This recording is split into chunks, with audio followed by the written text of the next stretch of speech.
Hello, readers by eyes and by ears. This is Mari Chen, and welcome back to my YouTube channel. Today we are continuing with the reading of Stars of Chaos, Volume 2, also known as Sha Po Lang by Priest, and we're covering the next 3 chapters of Arc 6. That's going to be chapters 50 through 52. So without talking any further, let's just go ahead and get into it, okay? I hope you all enjoy. Chapter 50. Killing Intent. The underfloor heating system of the warm pavilion automatically added coal at regular intervals. Its rice bowl-sized gears interlocked smoothly. Whether it was adding coal or blowing away the smoke, everything moved in mechanical harmony. Tendrils of white steam streamed in spirals from the back of the machinery, which occasionally emitted murmuring noises like soft sighs. On the floor above, subject and ruler, one standing and one kneeling, faced each other in opposition. Li Feng clutched the edge of his dragon-engraved writing desk, veins bulging. Displeasure clear in every word, he replied, "Say that again." Guyuan had already said his piece. He knew he shouldn't go too far in defying the emperor. He promptly conceded ground. "This subject deserves 1,000 deaths." Face ashen, Li Feng convulsively turned the white jade ring adorning his ring over and over. "However," Guyuan continued in a low voice, "when it comes to the Silk Road, pull one thread and the whole will unravel. I beg your majesty to please consider this decision more carefully. Is the Marquis of Anding under the impression that, aside from you, we have no other capable generals at our disposal?" Li Feng asked, a terrible chill in his voice. Their conversation had already reached a tipping point. If it continued, it would only devolve into a full-blown row. Guyuan pressed his lips together and did his best to play dead. It was at that moment that Zhu Xiaojiao bustled into the warm pavilion. "Your Majesty," he announced in a high-pitched voice, as if he were singing the part of an old woman in the opera. "Imperial Uncle Wang has arrived. He is outside, awaiting your permission to enter." Usually, if other senior ministers came to call on the emperor while he was in a black rage, the palace attendants would advise them to wait outside the hall. In stepping forward like this, Zhu Xiaojiao was deliberately helping Guyuan out of his predicament. Casting the old eunuch a glance, Guyuan blinked once to indicate his gratitude. The corner of Li Feng's eye twitched several times as the lines of his face grew taut. He glanced haughtily down at Guyuan. "I see the heat from the coals has muddled the Marquis of Anding's head," he said coldly. "In that case, perhaps you ought to go cool down outside, lest you forget what can and cannot be said." Guyuan kowtowed deeply, his forehead touching the ground. "Please take care, Your Majesty." He withdrew from the warm pavilion with his head bowed. When he reached the snow outside the wall, he dropped easily back onto his knees, cooling down as ordered. Li Feng watched Guyuan's departing figure, his eyes flashing with menace. Imperial Uncle Wang entered shortly thereafter. He was afraid to even breathe too heavily, and remained standing to the side, waiting. An oblivious young palace attendant stepped forward to tidy up the inkstone that had broken over the Marquis of Anding's armor, then froze in place at a pointed look from Zhu Xiaojiao. Petrified, the attendant stood in panicked silence for several seconds before shrinking back against the wall and making his escape. Studying the emperor's countenance, Wang Guo soothed him in a low voice. "Your Majesty, the Marquis of Anding is yet young and impetuous. He is accustomed to serving alongside the bloodthirsty ruffians in the border garrisons. If he sometimes lacks the sense of propriety, it's only to be expected. It's not worth your Majesty's ire." Li Feng was silent for a long while. Years ago, the Yuanhe emperor had set his heart on naming Li Feng the crown prince precisely because he was diligent yet astute, and had the bearing of a wise sovereign. He should have been more than capable of building upon the strong foundation laid down by his predecessors, and it was true that, for a short time after Li Feng had succeeded the throne, he had lived up to the late emperor's expectations. However, it was also true that the Yuanhe emperor had left his successor with an awful mess. As it stood, Great Liang needed an emperor blessed with both daring resolve and great foresight, a ruler capable of restoring the nation. A sovereign who could only build on the foundation of his predecessors no longer sufficed. Since his ascension to the throne, the long-gone emperor had encountered adversity at every turn. Lying awake at night, he often asked himself with bleak honesty, "Can we take responsibility for this nation?" But the more a person doubts themselves, the less they can tolerate others questioning them in the same way. This holds especially true for those in positions of great power. Wang Guo's smile had nearly frozen into a rictus. "Your Majesty, Uncle," Li Feng cut him off. "There has been a question on our mind recently. The Black Iron Tiger Tally was bestowed by Emperor Wu. Why would Gu Yun return it to us of his own accord?" Wang Guo blinked in surprise, then mustered up the courage to sneak a glance at the long-gone emperor's face. This seemed like a completely superfluous question. Did the emperor really expect Gu Yun to throw a fit, or worse, rebel outright? "That's because—" Imperial Uncle Wang's mind raced. He didn't know what he ought to say and fell back on his tried-and-true method of dealing with the emperor's fickle mood through resolute ass-kissing. "Your Majesty is a wise sovereign, a ruler seen once in 1,000 years. As your subjects, we spare no effort in performing our duties and attending to your Majesty's needs.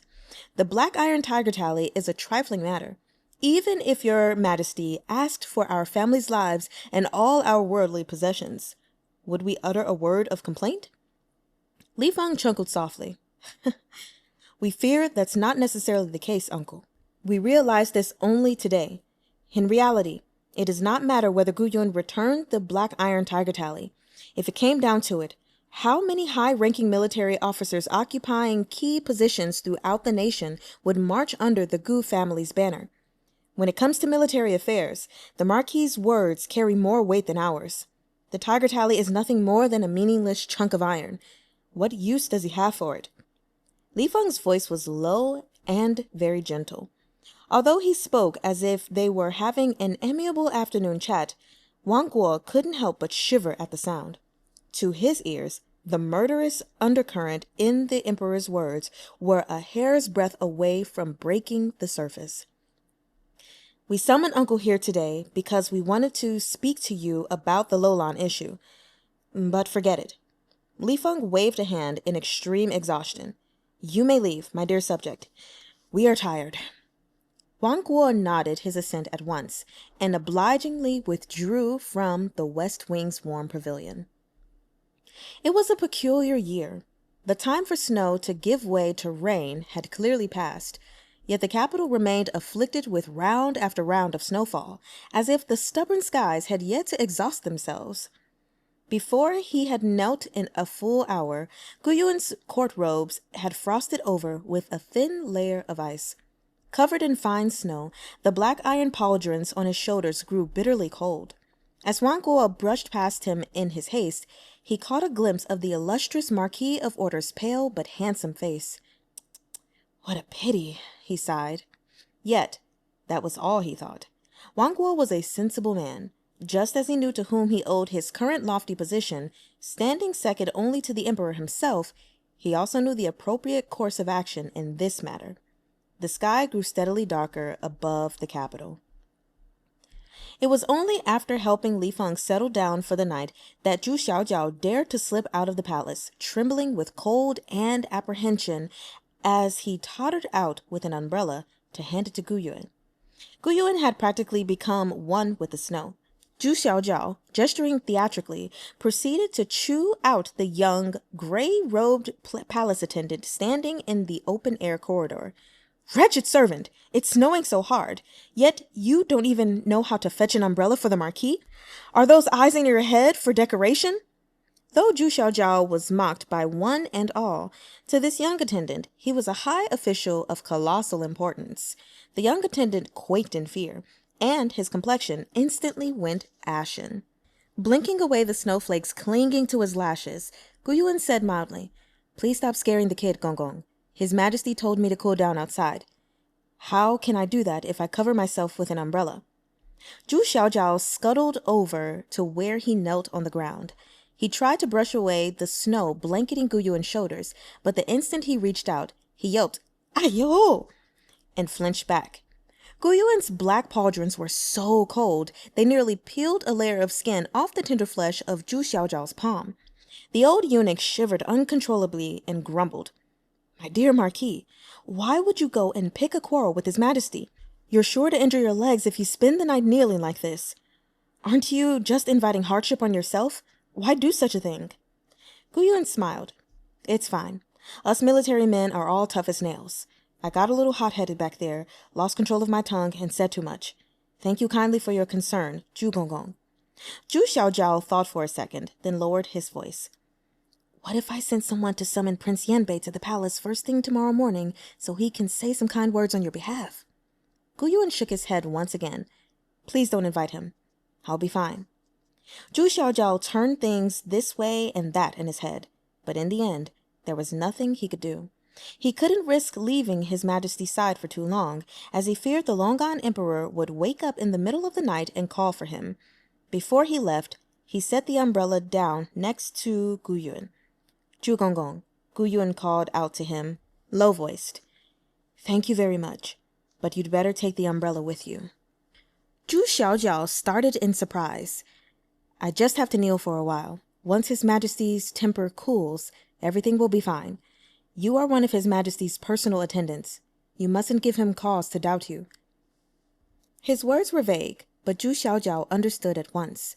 The old eunuch sighed. "If the Marquis spoke and acted this cautiously before His Majesty, what need would there be for you to suffer in the cold like this?" Once Zhu Xiaojiao was gone, Guyuan exhaled a cloud of white mist. Bored stiff and with nothing to do but think, he carefully mulled over what Chang'an had said to him at the National Temple, that the dragon threat in the East Sea and the armed rebellion in the southwest were likely no coincidence. Slowly, Guyuan began to tease out the thin thread of a lead. When Prince Wei had amassed an army in the East Sea, he had planned to use his naval power to breach Great Liang's defenses. Guyuan had defeated the East Sea rebel army with few casualties. But because of the ensuing political tidal wave raised by this incident, the reaction had been disproportionate to the threat. The whole imperial court had fallen into an uproar, and the Jiangnan navy had been purged from top to bottom. For a time, the emperor had even ordered the Lingshu Institute to focus their resources on creating a fleet of sea dragon warships. Military funding for the 4 border garrisons had tightened up all the more as a result. But the greatest consequence of the dragon threat in the East Sea had been the institution of 2 imperial edicts. The Token of Mastery Law, which restricted the activities of civilian artificers, and the Marching Orders Decree, which centralized the nation's military power. The latter directly targeted Guyuan, and now that he thought about it, the long-gone emperor hadn't been making things difficult for him for no reason. Chances were the actions he took in Jiangnan had not gone unnoticed. The pronouncement of the Marching Orders Decree had intensified the conflict between the border garrisons and the imperial court as quickly as the sun casts a shadow. It was also the root cause of the Fuzhicheng case. Guyuan had himself been a player in the incident in the southwest, so it was easier for him to sense the invisible hand manipulating pieces on the board. Someone had intentionally fomented conflict between Fuzhicheng and the mountain bandits, then used that idiot Kuai Lantu to exacerbate the situation and timed the eruption precisely to Guyuan's arrival. They had gift-wrapped Fuzhicheng and the mounted bandits to the southern border and used the Black Iron Battalion's hand to present both as an offering to the emperor in the distant capital. What would the long-gone emperor think? He would be horrified to discover that, although he had restricted the flow of violet gold within his own nation, the precious fuel continued spilling into the country from abroad. Guyuan suddenly had another thought. He and Shen Yi had spent so much time both openly and secretly searching within Lolan, yet had never found this fabled Lolan treasure trove.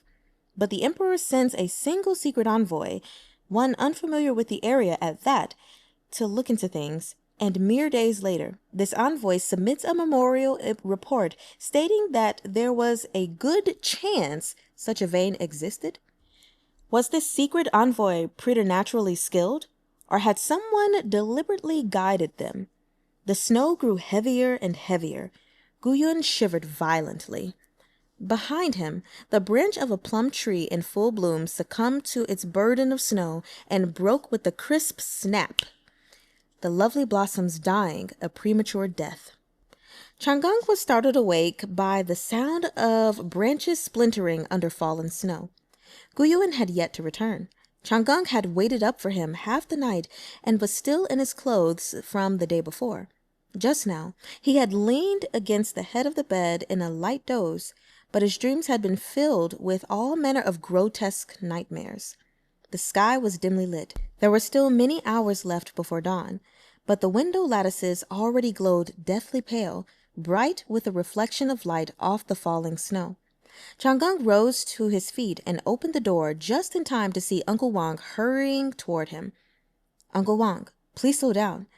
Chang'e called out to him. "What's the matter?" Despite the cold north wind blowing through the estate, the old housekeeper's forehead was drenched in sweat from running here. "Your Highness, there's news from the palace. Last night, for some reason, the Marquis defied the Emperor, causing His Majesty to explode with rage." Chang'e's pupils contracted. Shortly thereafter, a fine steed dashed out from the Marquis estate's rear courtyard under the cover of night. It galloped toward the national temple, buffeted by the wind and snow. There was no grand assembly the next day, so there was no need for the long-gone emperor to rise early. Yet, due to excess internal heat in his liver, he slept poorly and awoke in a groggy daze. Seeing his state, Zhu Xiaojiao astutely stepped closer and began massaging the long-gone emperor's temples. He carried on with his ministrations as he said, "Your Majesty, the Sindu incense that Great Master Liao Chi gifted you the other day is remarkably effective at soothing the body and mind. Your Majesty said it was excellent when you tried it, didn't you? How about I light some for you now?" Li Feng muttered his approval. After a pause, he asked, "Is the Great Master still in the palace?" Liao Chi, the abbot of the National Temple, was staying in the imperial palace for the entire month of the year to pray for blessing for the nation of Great Liang. While here, he expounded on the classics of Buddhism and provided spiritual guidance to the deeply devout long-gone emperor. "He is?" Zhu Xiaojiao rushed to answer. "I hear that the Great Master got up early to give the morning recitation as he always does, rain or shine. This old servant sees that your Majesty's eyes are a bit red. Perhaps it is due to internal heat. Why not summon the Great Master here to recite some Buddhist scriptures and aid your Majesty's meditation?" Li Feng snorted disdainfully. "What impudence! Great Master Liao Chi is one of the most eminent monks of our age. What are you doing? Treating him like some lowly busker?" Zhu Xiaojiao promptly slapped himself across the face with an apologetic smile. "Aye, this accursed mouth of mine. Once again, I've made a fool of myself due to my lack of insight. But even though this old servant does not understand it, whenever I listen to Great Master Liao Chi strike his wooden fish, all the troubles in my heart seem to melt away." Li Feng was moved by this suggestion. After a moment's consideration, he said, "In that case, we will trouble the Great Master to come." Zhu Xiaojiao made a noise of assent and passed on his instructions, then returned to silently help the emperor wash up and change into a fresh set of robes. "Where's Guyun?" Li Feng suddenly asked. Zhu Xiaojiao had wanted to mention him all this while, but was too afraid to broach the subject. He replied hastily, "To answer your Majesty, the Marquis is still kneeling outside the warm pavilion." Li Feng scoffed softly, unmoved. Zhu Xiaojiao didn't dare mention Guyun again. He could only hope that old monk, unreliable savior that he was, would be of some use. Soon thereafter, Great Master Liao Chi arrived at the warm pavilion in the west wing. He made his way in on slow, measured steps with his head bowed, as if he didn't see the snowman kneeling outside the palace at all. Who knows what kind of magical Amitabha Buddha infused potion the old monk poured down the long-gone emperor's throat.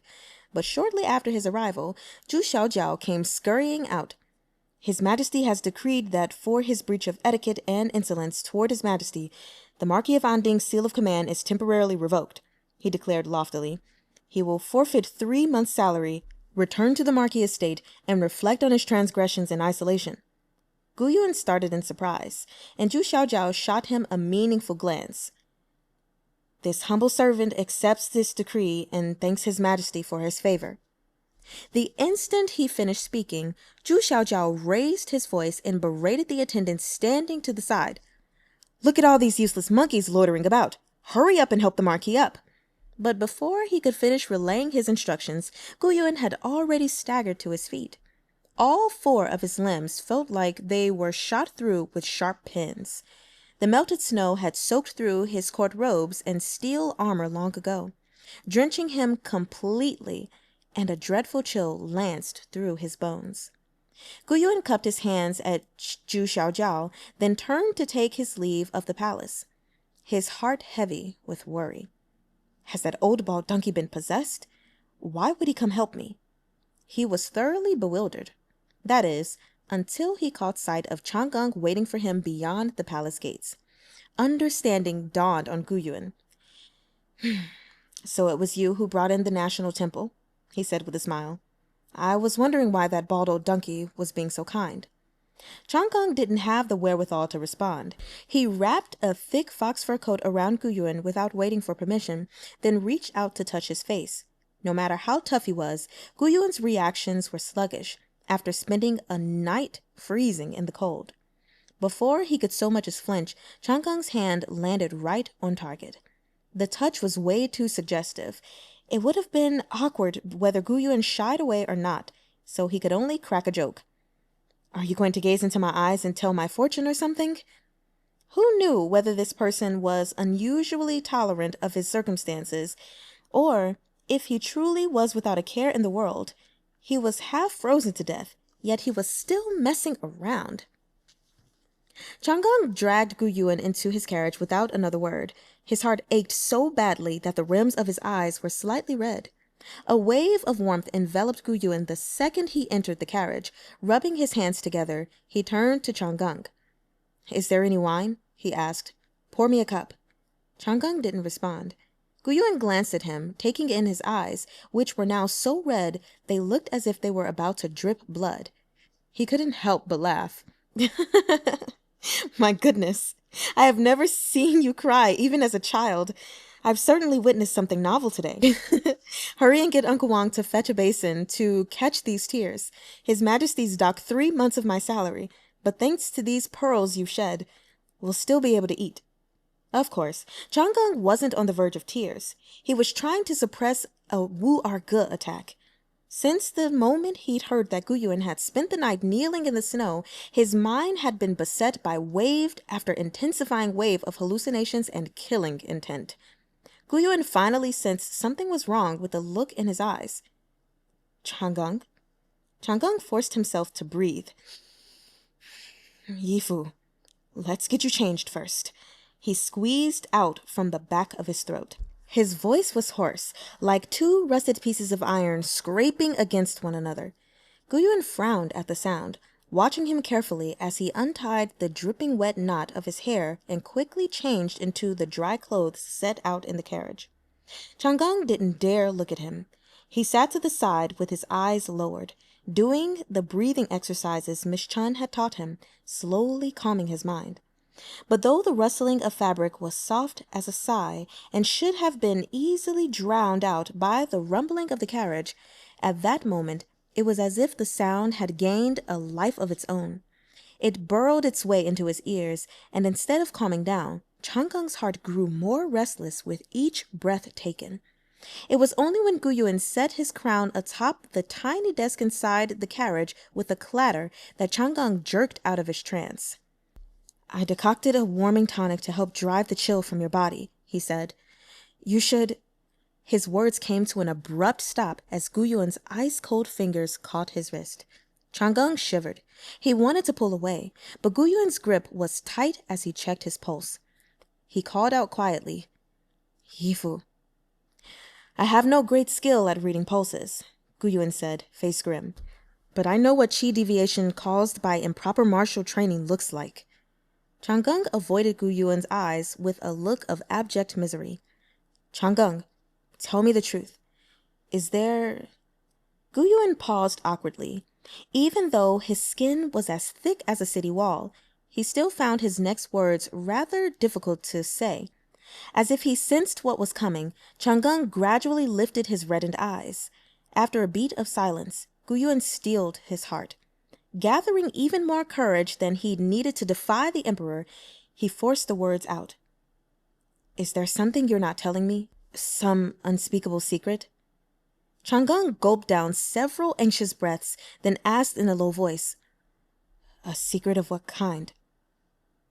Of the romantic kind? Chapter 51. Romance. The instant Gu Yuan spoke these words, he felt Chang'eng's pulse begin to race. At this rate, it could barely be considered a pulse. The skin Gu Yuan held pressed to his palm was searing, as if there were an unseen volcano beneath the surface of Chang'eng's inner wrist, and the slightest disturbance would cause an eruption so violent it would burn all the meridians in Chang'eng's body to ash. Gu Yuan hadn't expected this. Even though he had spoken as tactfully as possible, Chang'eng still had such an explosive reaction. Worried that he'd crossed the line, he touched his hand lightly to Chang'eng's chest. Focus. Get a hold of yourself. Chang'eng yanked Gu Yuan's hand away, gripping it so tightly Gu Yuan's knuckles cracked. Gu Yuan's eyes twitched slightly. Chang'eng's complexion was as pale as joss paper, his eyes blood red. Countless phantasms flashed across his vision, and the clamor of 1,000-strong army seemed to reverberate in his ears like a great iron bell. The flickering shadows of demons tormented him. The Wu'erge drank his heart's blood through its grasping roots and swelled to a monstrous size with a roar. Its dense branches were covered in thorns, choking him with a heart-rending agony. And there, beyond the Wu'erge, stood Gu Yuan. The two of them may as well have been separated by perilous mountains and fast-flowing rivers. Gu Yuan was scared witless. His lips moved imperceptibly, but he had no idea what to say. Chang'eng took Gu Yuan's hand, clasped tightly between his own, and lifted it to his chest. With a muffled sob, he closed his eyes and pressed his trembling lips to the back of Gu Yuan's cold, chapped hand like a brand. For all Gu Yuan's uneasy suspicions, he'd never anticipated this. As Chang'eng's scorching breath seared their way up his sleeve, Gu Yuan began to bristle with anxious indignation. He nearly blurted out, Have you gone mad? Without warning, Chang'eng shoved him away, retreating as far as he could in the small carriage. He curled in on himself, bowed his head, and threw up a mouthful of purple-black blood. Gu Yuan was stunned into silence. Everything had happened in an instant. Before Gu Yuan's temper had a chance to flare, he was overcome with alarm. Dumbstruck, he remained frozen in place, choking back his words so hard his throat hurt.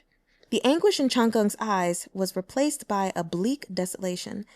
But after spitting out that mouthful of curdled blood, his heart seemed to calm, and his mind slowly regathered his scattered consciousness.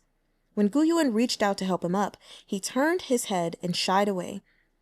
I've offended Yifu, he muttered. Whether you beat me or scold me, please do as you see fit. Gu Yuan sucked in a sharp breath. Countless feelings twisted themselves into knots within his chest, culminating in a lengthy treatise that wouldn't have been out of place in a collection of General Shan Jiping's greatest quotes. Yet he didn't dare utter a word of it. He felt suffocated and thought to himself, I haven't even berated him and he's already spitting blood. How the hell can I say anything now? Bending down, he scooped Chang'eng off the floor and set him on the spacious couch but inside the carriage. He pushed aside the whirlwind of confused thoughts obscuring his mind and said sharply, Shut up, regulate your breathing and take care of your internal injuries first. Chang'eng obediently closed his eyes and fell silent. Gu Yuan watched over him for a while, then turned away to rummage through the carriage. All his ransacking didn't turn up a single drop of wine. so he had no choice but to pick up the warming tonic sitting on the little stove and toss it back, the fresh ginger in the decoction so strong it made his brain ache. He had thought that perhaps Chang'eng was just a bit confused, that perhaps he had been affected by the shameful things Gu Yuan did while drunk and developed some inappropriate notions.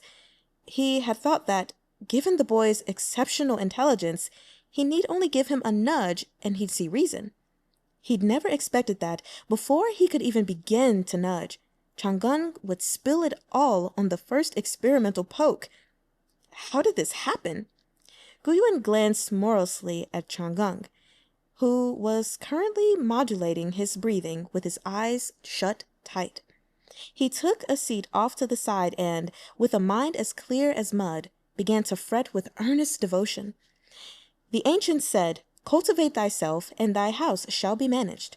Manage thy house, and thy state shall be governed." Gu Yuan wondered whether it was because he failed to cultivate himself properly that both his house and state were in turmoil. He felt bruised and battered, agitated to the extreme. The Marquis estate was only a few steps away from the imperial palace. Even if the carriage were pulled by tortoises, the journey would be a swift one. The moment Gu Yuan stepped down from the carriage, he was greeted by a wooden bird. It alighted unerringly on his shoulder and cocked its head to stare at him with lifelike vitality. Without warning, a hand reached out from behind Gu Yuan. Chang'eng had at some point quietly emerged from the carriage and caught the bird. His complexion was no less ghastly than before, but he seemed to have recovered some of his usual serenity. Chang'eng held the wooden bird, but didn't immediately open it to check the sender. While the old housekeeper took care of the horse-drawn carriage, Chang'eng stepped up beside Gu Yuan. "If Yifu is uncomfortable, I will move out," he said quietly. "I'll never offend your eyes with my presence again, nor will I overstep the bounds of propriety." Oh. Now that the bloody glint had faded from his eyes, Chang'eng's expression was cold and desolate, and when he lowered his gaze, his demeanor was one of resigned attentiveness. Gu Yuan stood in a stupor for several seconds. Finding that he had nothing to say, he turned on his heel and left without a word. Ge Chun and Cao Chunhua had learned of the events of the night before when they woke up early that morning and had long been waiting by the front gate. Before they could rush up and welcome them back, a grim-faced Gu Yuan swept past them without so much as a hello. Chang'eng watched his departing figure. The corner of his mouth was stained with what looked like blood, and his complexion was somehow even more pallid than Gu Yuan's, who had spent the entire night kneeling in the snow. "Da Ge, what happened?" Ge Chun asked, perplexed. Chang'eng merely shook his head. Only when Gu Yuan's figure had disappeared completely did he finally tear his gaze away. He turned to open the little wooden bird in his hand and, opening its belly, removed a slip of paper bearing a message. The beginning of the first year of the current emperor's reign, when Marshal Gu escorted the northern barbarian crown prince beyond the pass, he fell gravely ill. My Arca left Taiyuan Prefecture and specially rushed over, returning a month later. The letter was signed Chun. There were clear signs of wear on the bird's wooden wings. Who knew how far it had flown with this note? Chen Qingshu's message had neither beginning nor end. It was utterly incomprehensible. As he finished reading it, Chang'eng's eyes flashed slightly. He knocked on the back of the wooden bird's head, and the creature opened its iron beak and belched out a tiny spark, burning the slip of paper to ash in the blink of an eye. "Da Ge," Cao Chunhua began cautiously. "Recently I've noticed wooden birds coming and going from the Marquis estate at all hours. Are you investigating something?" "An old case," Chang'eng said softly. "I've always felt that, though his nature remained the same, his mindset changed significantly after he arrived in the Northwest. I had thought it was due to the gradual influence of Lolan and the Silk Road, but it seems that is not the case." Ge Chun and Cao Chunhua glanced at one another but failed to grasp his point. Chang'eng seemed to briefly recover from his despondency of just minutes ago. "What happened when he traveled beyond the pass on the northern border?" he murmured.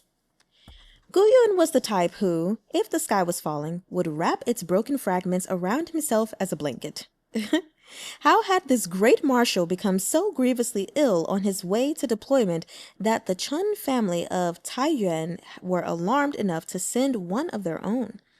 Did he encounter someone or learn something beyond the pass? Xiao Cao, Chang'eng broke the silence. Can you run an errand for me? After Cao Chunhua's discreet departure from the Marquis estate, Chang'eng emerged from his rooms furtively, if at all, appearing one moment and disappearing the next. Gu Yuan, meanwhile, spent his nights tossing and turning.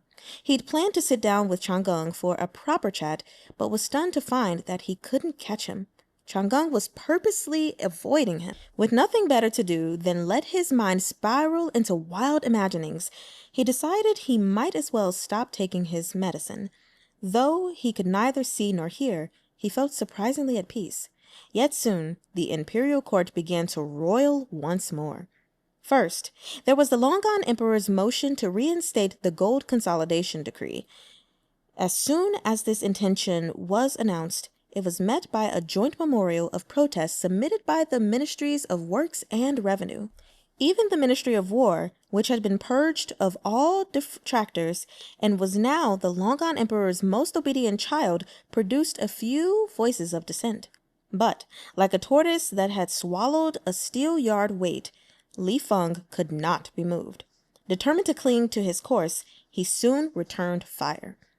On the second day of the second month, the consulate impeached the Assistant Minister of Revenue for the crimes of accepting bribes from foreign powers. In the extensive investigation that followed, a laundry list of rotten incidents involving various regional officials who had accepted kickbacks and committed other infractions was dragged into the light of day. It quickly evolved into the greatest government corruption case of the long-gone era. The Minister of Works was much like Imperial Uncle Wang. Though he wished to serve the nation and its people, he lacked the courage to follow through and cowered at the first sign of danger. When he saw the emperor's attitude, he tactfully clamped his mouth shut, buried his head in the sand, and went back to his job building houses.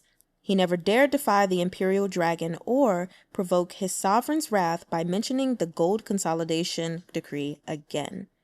On the 10th day of the second month, after Gu Yuan had been confined to the Marquis estate for several weeks, a Black Hawk quietly landed at the northern camp on the outskirts of the capital.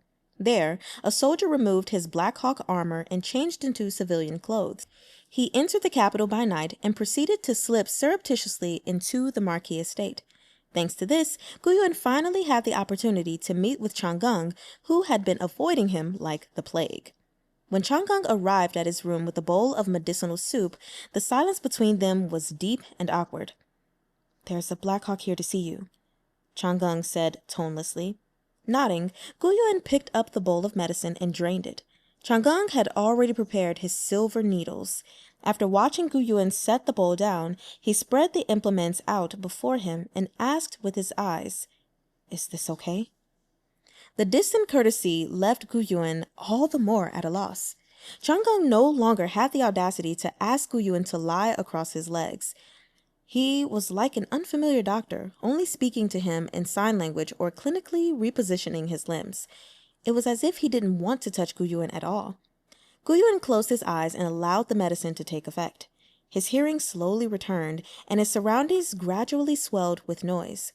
The low murmurs of the merchants sweeping the snow outside, the sound of the estate guards' armor and weaponry chafing against each other, even the soft rustling of Chang'eng's clothes as he moved to and fro, all of it stabbed into his ears. After over 10 days of silence, Gu Yuan felt incredibly unused to it. Despite his discomfort, Gu Yuan seized the opportunity and said, "Chang'eng, can we talk?" Of course, Chang'eng knew what he wanted to ask. He didn't make a sound. "Is it because—" Gu Yuan began hesitantly. "I got drunk that day and did, something to you?" Chang'eng's hand trembled slightly, and the needle he held hovered in mid-air for several seconds. It hardly needed to be said how uncomfortable Gu Yuan felt at Chang'eng's extended silence. No matter what mistreatment he suffered from Li Feng, he felt neither shame nor regret, and could face heaven and earth with a clear conscience.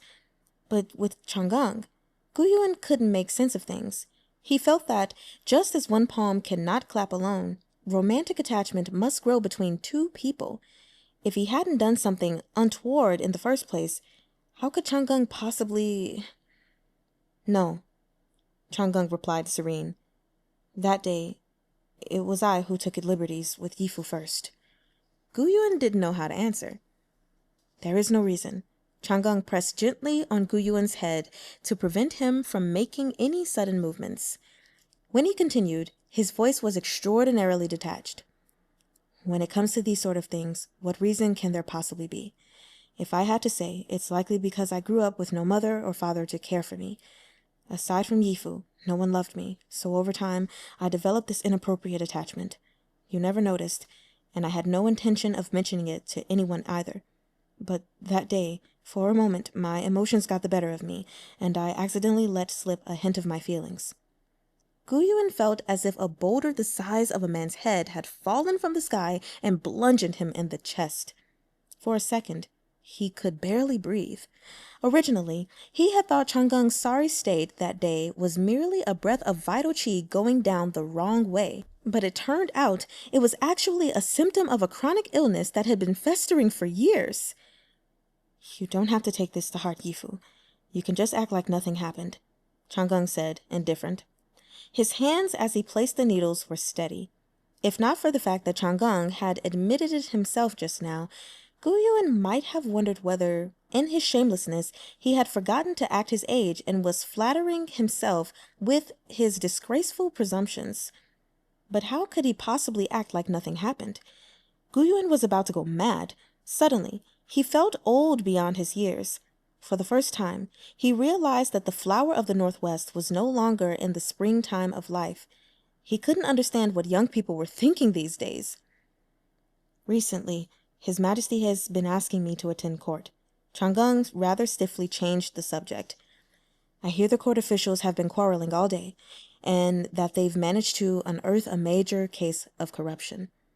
I have a fairly good idea of His Majesty's intentions. What does Yifu plan to do? Guyuan looked at him with a deadpan expression. He was in no mood to discuss court politics. Chang'eng sighed softly, then reached out to remove Guyuan's glass monocle and set it aside. For you, I am willing to do anything. If you find me an eyesore, I will stay out of sight. If you want only a filial and well-behaved godson, I promise never to overstep this line. Yifu, I'm already so ashamed I can't bear to show my face. Can you please stop asking me about this?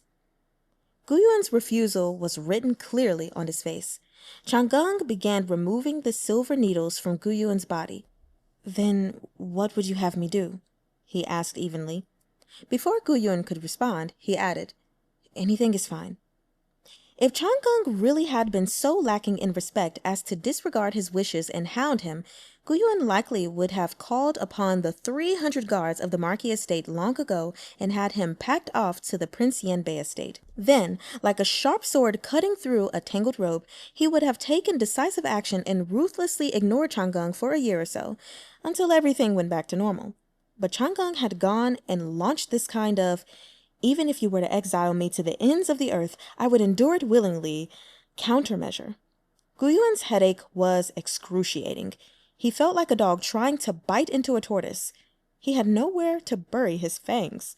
After trying and failing to speak several times, he finally said, Have you recovered from your internal injuries?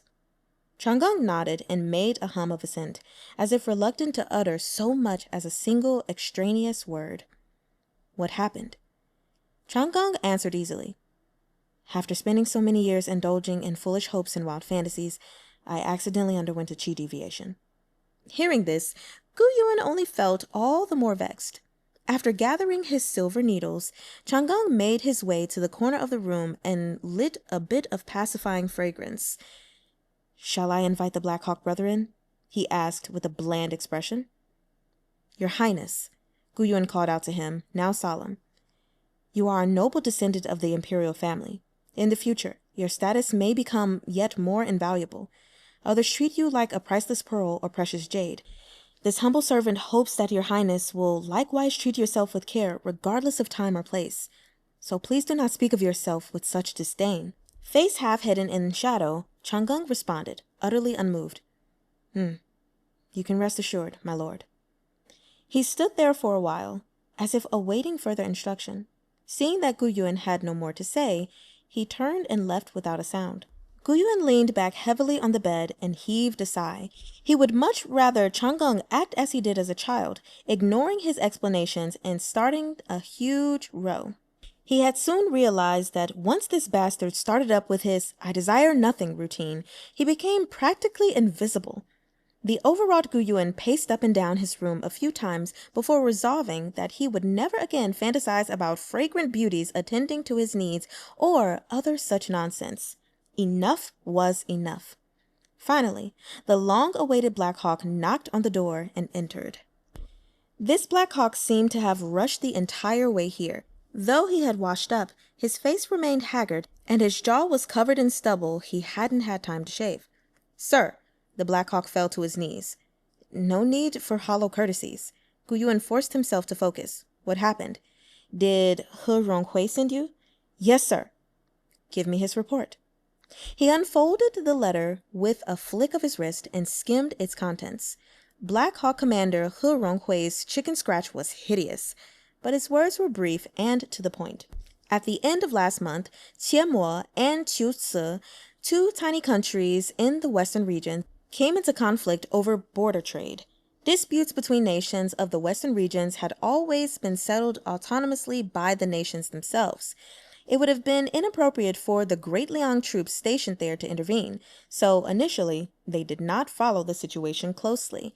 Along with Lolan, these two nations formed a triad of power and influence in the western regions. Thus, the king of Lolan sent his younger brother as a peace envoy to mediate the conflict. However, the diplomatic mission was ambushed at the border of Qiuci and completely wiped out. At first, the slaughter of the envoy was blamed on desert raiders. But when the king of Lolan sent a party to investigate, they discovered a sword bearing the emblem of the Qiuci royal guards. The Lolan king at once called on Qiuci for a proper account of what transpired. However, not only did Qiuci categorically deny any involvement in the attack, they accused Lolan of siding with Qianmo and proceeded to humiliate the Lolan envoy. In response, Lolan dispatched their royal prince to lead 3,000 light cavalry to advance on Qiuci and demand an explanation. At first, Qiuci shut their doors, refusing to receive him. When they at last opened their gates, it was to reveal several hundred sand tigers. This so-called sand tiger was a type of war chariot used in the desert. It was extremely heavy, and the cost of the violet gold required to operate it was exorbitant. The construction process of these machines was also exceptionally complex. Gu Yuan had encountered such war chariots when he had put down the revolt in the western regions 10 years ago. Back then, the enemy had only 3 enormous sand tigers, yet they had come close to entrapping half of Gu Yuan's still immature Black Steed division. Yet, as far as he was aware, yielding even 3 sand tigers had required the revolting nations of the western regions to pool all their resources. When he finished reading the letter, Gu Yuan rose to his feet. He furrowed his brow as he pinched involuntarily at the prayer beads on his wrist. The situation bore a remarkable resemblance to the armed rebellion in the southwest. Lowering his voice, he asked, "These are the real sand tigers, not hollow shells?" The Black Hawk was quick on the uptake and responded without hesitation. "Yes, sir. These are real sand tigers. The Lowland Light Cavalry were defeated in less time than it takes to finish a cup of tea. The little prince was nearly killed in action. He only survived thanks to his soldiers laying their lives on the line to protect him. The very same day, the king of Lolan sent an envoy to our garrison requesting aid, but before we could so much as break the wax seal on his letter, the news had already spread to the other nations encamped along the Silk Road, throwing everyone into a state of alarm. And now, the other nations of the western regions, Sindhu, the far westerners, all of them, have begun to gather their armed forces in their respective garrisons. Protector General Meng of the Protectorate of the Northwest personally came to our garrison and ordered us to lie low and wait for the marching orders decree." Gu Yuan slapped his hand sharply against the table. "Absurd!" Thinking he was referring to the marching orders decree, the Black Hawk added, "General He of the Black Hawk Division said the same. The Black Iron Battalion isn't bound by the Marching Orders Decree in the first place, but that Protector General Meng and His Majesty had placed the Marquis under house arrest with orders to reflect on his transgressions, and commanded the 3 divisions to wait for an imperial edict to arrive. Chapter 52. No Boundaries. Gu Yuan's mind raced. Everything was happening much faster and far more chaotically than he had imagined. The western regions were a small pond full of big fish. Tiny nations dotted the area like sheep droppings, a clump here, a clump there, and new tensions arose between them every other day. Everyone wanted to annex everyone else, but with the Black Iron Battalion standing guard at the entrance of the Silk Road the past few years, no one had made any trouble for a very long time. Even if they sold everything they owned, there was no way a lousy little country like Chutsa could afford 100-odd sand tigers. The one responsible for this improbable development was a far more ruthless and fearsome enemy. That much was obvious. The question was not whether there was a power standing behind the kingdom of Chutsa, but rather, what was the objective of that power? Gu Yuan doubted this plan could be laid at the feet of a certain someone in the imperial court. Li Feng was too much of a control freak. He preferred to use tried-and-true methods that allowed him to call the shots. There was no way he would commit to such a rash operation on such a short timeline, especially without all the necessary arrangements in place. It was likely that Li Feng had been caught off guard by this as well. On one hand, the emperor had no idea what was going on in the northwest. On the other, he feared the Black Iron Battalion would act without authorization and throw the court into disorder. Thus, in order to restrain them, he took advantage of Gu Yuan's revoked seal of command and also refused to issue a marching orders decree. "What is the strength of each country's garrison?" Gu Yuan asked. "The Far Westerners' diplomatic corps have 2,000 or 3,000 men encamped. The Sindhu force is somewhat smaller, with only about 1,000 soldiers laying out their defense. The rest are all from various nations of the western regions." "That's impossible." Gu Yuan bit down on his tongue, swallowing the words, "go check again," back down his throat. He remembered that he wasn't presently deployed. He was stuck in the capital city, the size of a manhole, much too far away to help. If the enemy has truly unleashed over 1,000 sand tigers, they're determined to win this war. They should have tens of thousands of elite troops standing by for a second wave of attack. If not, this opening move is merely a waste of violet gold. Even if they appear to lack numbers, that doesn't mean they don't have more forces in hiding. Gu Yuan closed his eyes briefly, his fingers tapping lightly against the table. A single team of heavy armor infantry would be sufficient to handle Lolan's useless cavalry. There's no way they're gathering an army of tens of thousands and driving so many sand tigers along their border just to end a petty squabble between Western regions' nations. Stunned, the Black Hawk stammered, In that case, this subordinate will hurry back at once." "Not necessary," Gu Yuan cut him off. "Besides, you wouldn't make it in time." The Black Hawk had shot back from the Silk Road to the capital at top speed. But despite his incredible pace, it had still taken him almost 2 days to make the trip. The airspace above the capital was a no-fly zone, so he'd had to first land at the northern camp, and though he entered the capital that very same night, by the time he met Gu Yuan, it was already the 3rd day. If he were to return to the front line with Gu Yuan's instructions, even if he ran himself to death on this round trip, the orders would still arrive with a delay of 5 to 6 days. The battlefield could change in the blink of an eye. 5 or 6 days was time enough for a nation to fall. Gu Yuan gritted his teeth. Of all times for him to be detained in the capital. "Go get some rest first," Gu Yuan said in a low voice. "Let me think." The Black Hawk didn't dare say another word and left after being dismissed. Gu Yuan warmed himself a pot of wine, then paced a few circles around the room. Within a few steps, he had calmed down and put the main threads of the situation in order. Perhaps the worst hasn't yet come, he reflected. He was detained and Shunyi was gone, so the Black Iron Battalion troops stationed in the northwest were currently headed by Black Hawk Commander He Ronghui. Gu Yuan knew his subordinate's temper. He Ronghui was a notorious pain in the ass. He listened to Gu Yuan, but as for anyone else, even Shen Yi might not be able to tame him. There was no way he would take the protectorate of the Northwest seriously. If Protector General Meng Pengfei tried to throw his weight around with a marching orders decree, He Ronghui would be the first to revolt. And if he did, chances were Protector General Meng would be the first problem he took care of. And then what? There was a knock at the door. Gu Yuan pulled it open and was greeted by the sight of Chang'eng standing outside.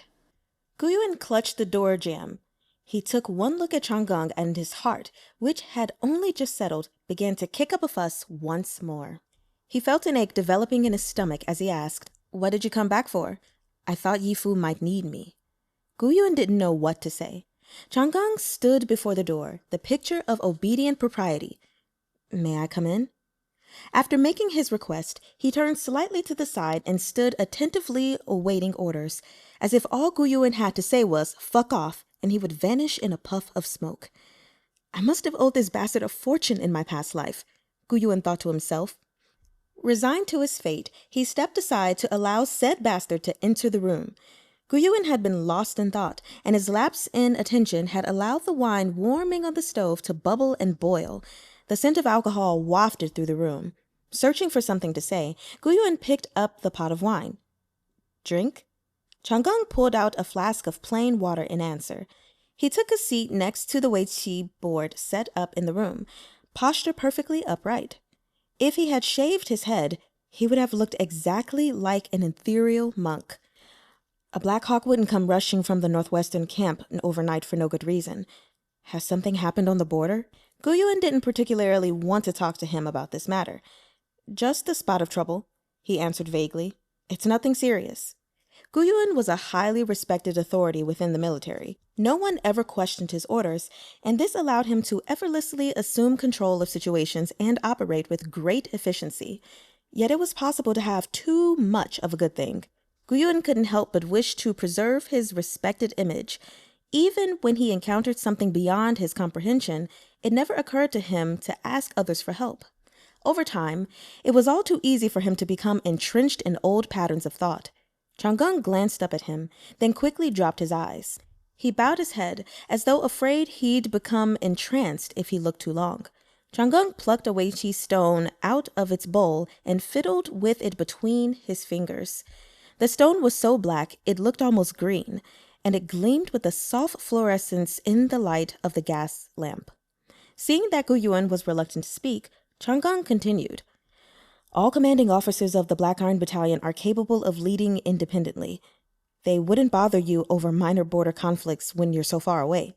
My guess is an unusual number of foreign troops, 10,000 or more, have gathered. It must be something of that magnitude for that Black Hawk brother to rush back to the capital like this." Gu Yuan turned the hot cup of wine in his hands and narrowed his eyes. The scent of alcohol pervaded the room. "Old General Zhong has taught you much."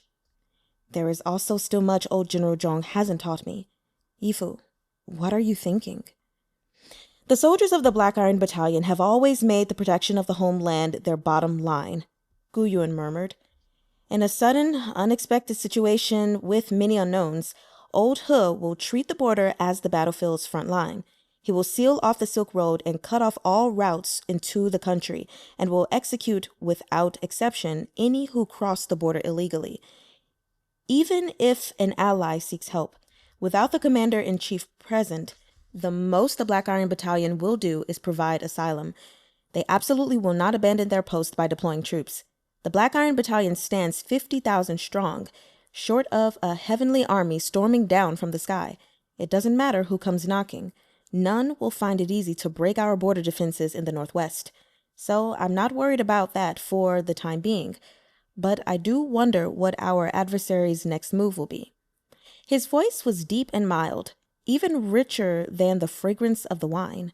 The base of Chang'eng's ears tingled hearing it, and he lowered his head further, doing his utmost to maintain composure and rid himself of distracting thoughts. "If it were me," he said, "I wouldn't try to attack Great Liang right now." Gu Yuan's eyes lingered on the black weiqi stone, stark against Chang'eng's pale fingers. Why? Chang'eng placed the Weiqi stone on the board with a bright clack. Because the situation has not yet reached a tipping point, he said. The conflict between Yifu and His Majesty is not yet as irreconcilable as fire and water.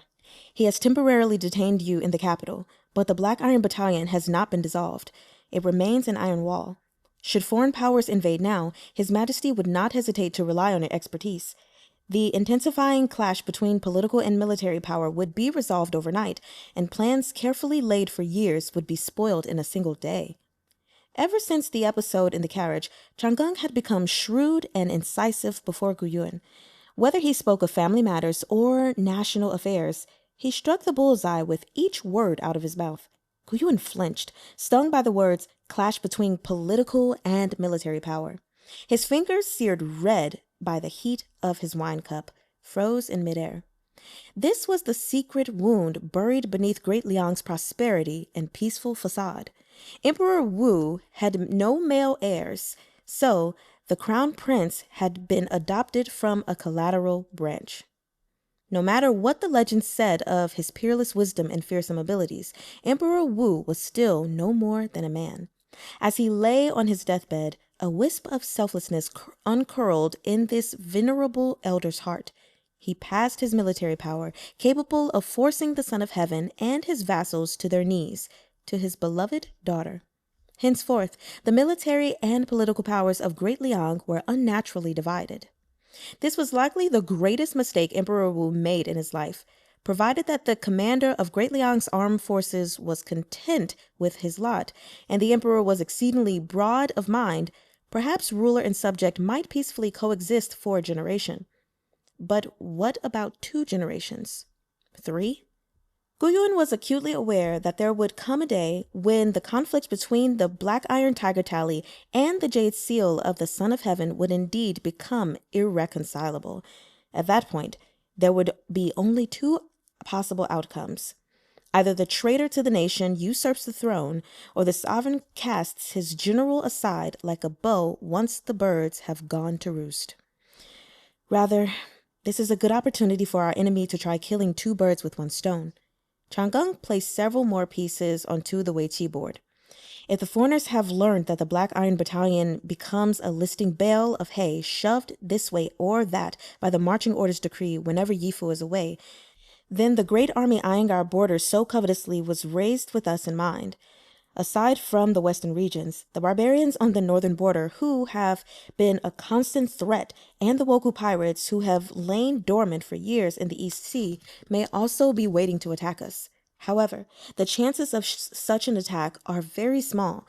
Right now, the most likely scenario is that the border defenses on the northwestern front will remain impregnable, and that General He will seize the bearer of the marching orders decree, the protector general of the Northwest, and toss him into the nearest military prison. Guyuan's eyes widened in surprise. Chang'eng met his gaze with a thin smile. You needn't be so shocked, Yifu. When it comes to matters that concern you, there's no one who knows better in all Great Liang. Guyuan didn't know how to respond.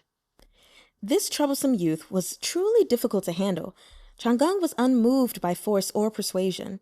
Guyuan couldn't strike him or yell at him, nor could he cajole or advise him.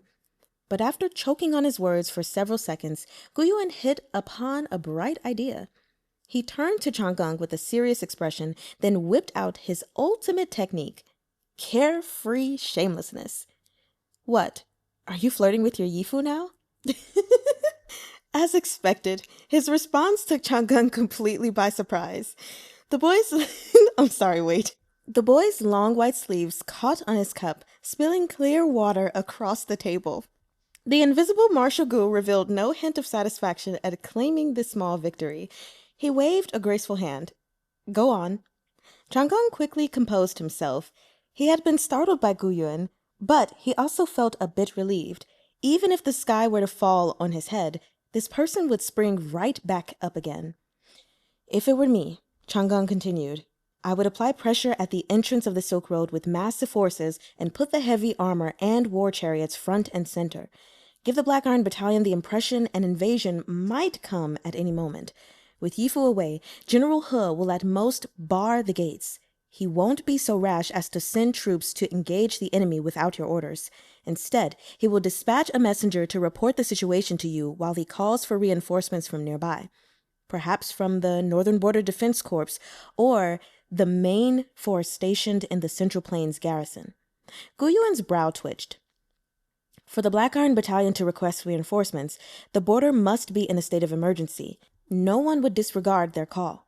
Though the marching orders decree was applied successfully on the southern border, it has only been a few months since its implementation. Its power of command has not yet been acknowledged by the rest of the nation's military leaders. The generals defending the borders will almost certainly defy the Ministry of War and deploy reinforcements on their own. Chang'an looked down at the Weiqi board modeled with black and white stones, eyes grim. But if I remember correctly, back when the Northern Barbarian Prince infiltrated Yanhui town, Yifu personally purged the Northern Border Defense Corps. While you might say you didn't use the opportunity to plant your own people there, those who judge others by their own measures will see it differently. What's more, old General Cai Bin, the commander-in-chief of the force stationed in the Central Plains, happens to have been a direct subordinate of the former Marquis. Now, consider the leadership of the 5 great military districts of Great Liang. The Southwest goes without saying. General Shen is your own trusted subordinate. The western regions are the Black Iron Battalion's home turf. The soldiers there heed not law and order, and dare openly detain the Protector General of the Northwest. The Northern Border and Central Plains garrisons turned their nose up at the Ministry of War's marching orders decree and deployed troops without authorization the second the Black Iron Battalion whistles for them. Chang'an grabbed a palmful of Weiqi stones and cast them onto the board with a flick of his sleeve. They landed in a haphazard pile with a cascade of bright, clattering sounds, like pearls striking jade. There was no need to say more. In this scenario, Emperor Li Feng would surely assume that Guyuan's concession on the marching orders decree was nothing more than false pretense. He would view Guyuan through the lens of his own suspicions and fear that half the country lay in the Marquis of Anding's hands. The emperor would find it difficult to breathe. Chang'an's eyes were dark and unfathomable. Yifu, will you hear me out? Speak, Guyuan said quietly. First, send that Black Hawk to General Cai tonight with a message. He mustn't transfer troops without proper authorization under any circumstances. Even if General Cai has already decided to send reinforcements, he'll need to organize his forces and ready his supplies before he can set out. We can likely still catch him. Why not send word to the Northern Border Defense Corps? Chang'an didn't bat an eye. Because Yifu only has one Black Hawk, so we can only place a single bet. Even if I have recognized the possibility that the Northern Barbarians may take advantage of this crisis to fish in muddy waters, there's no way General He won't see the danger as well. He will most likely pass over his nearest allies and seek help from the faraway Central Plains garrison. Second, once the Black Hawk returns to the northwestern camp, he must instruct General He to remain calm. He doesn't have to heed the marching orders decree if ordered to deploy troops against his judgment, but he mustn't offend the Protectorate of the Northwest too severely. Guyuan nodded. And third? Third, Chang'an began slowly. Before the news from the Silk Road reaches the capital, I would ask Yifu to submit a memorial to His Majesty. Find some reason to permanently turn over your seal of command and declare that you will never again partake in military affairs. You must clearly hand the reins to His Majesty. Tell him the security of the Northwest is of crucial importance and that, before leaving, you placed your subordinates under strict orders. Come hell or high water, the commanders of the 3 divisions are forbidden from lifting a finger without the seal of command. Say that the Northwest cannot go a day without a leader. It is imperative His Majesty select someone to take over your position at once. By stepping back now, not only would Guyuan avoid a fatal strike, he might even save the insubordinate He Ronghui. Guyuan remained silent for a long while, his mind drifting. He suddenly found himself remembering that heavy snowstorm beyond the pass and the child he snatched from the jaws of wolves many years ago.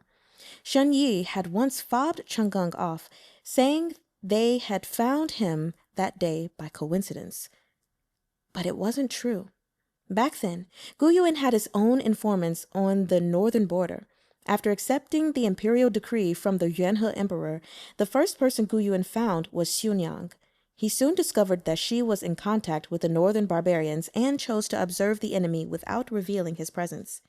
Guyuan was still young himself back then, no more than an unreliable upstart. His eyes were fixed on the barbarian threat. He'd long forgotten that the late emperor had charged him to bring the little prince back to the capital with all speed.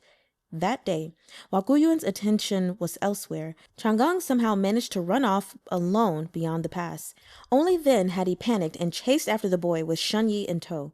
Even now, Guyuan only had to close his eyes and see Chang'e as he was back then, curled up in an emaciated little ball, body covered with injuries. Although battered by the wind and snow and savaged by the wolves' vicious fangs, the child had miraculously survived while they rushed to the scene. When Guyuan wrapped him in his large overcoat, he was so light Guyuan could have lifted him with one hand. He felt as if he were cradling a baby bird on the brink of death, as if he would smother the helpless creature if he held him too tightly. Time passed like the ebb and flow of water. Somehow, in the blink of an eye, that boy had already grown so much. Noticing his long silence, Chang'e couldn't help but ask, "Yifu?" Guyuan turned slightly. For a moment, his expression was almost tender under the lamplight. Chang'e's heart tripped over in his chest with a violent thud. Perhaps it was because just when Guyuan should have been shocked and angered, Chang'e had thrown up that timely mouthful of blood. Or perhaps it was because of all the harried activity of the days that followed. It was clear that Guyuan found the situation absurd and was helplessly vexed. And yet, he wasn't as furious as Chang'e had imagined. Guyuan finally broke the silence. "I understand. You should get some rest." Chang'e recognized the dismissal for what it was and tactfully rose to leave. "Wait," Guyuan called out.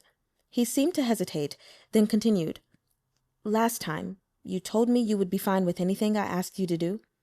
Chang'e paused, hand outstretched to open the door. His fingers curled slightly in mid-air. "I don't want you to leave. I don't want you to force yourself to do anything. All I want is for you to be well."